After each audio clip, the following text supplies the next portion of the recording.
एक और अहम खबर, केरल हुकूमत ने शहरियत तरमीमी कानून के खिलाफ सुप्रीम कोर्ट का रुख किया है। पिनराई विजयन हुकूमत ने कानूनी चाराजोई का रास्ता अपनाया है। वाज़ेह है कि केरल ऐसी पहली रियासत है जिसने शहरियत तरमीमी कानून को सुप्रीम कोर्ट में चैलेंज किया है। साथ ही शहरियत तरमीमी कानून के खिलाफ केरल असेंबली में करारदाद मंजूर की जा चुकी है। मरकजी हुकूमत से इसे वापस लेने का मुतालबा भी किया गया था।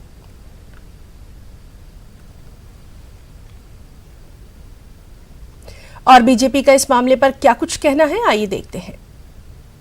केरल सरकार को ये बुद्धि आई है, इस बात को लेकर मुझे खुशी है।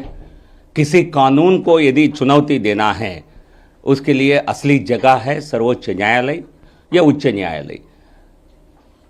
असेंबली कोई जगह नहीं है किसी केंद्र सरकार के द्वारा बनाई गई कानून को असंवैधानिक ठहराने की। ये बेवकूफ़ी का काम कुछ दिन पहले हुआ था। तो इसलिए यदि ये बुद्धि आई है सरकार को, मैं समझता हूं यह उनकी सद्बुद्धि है।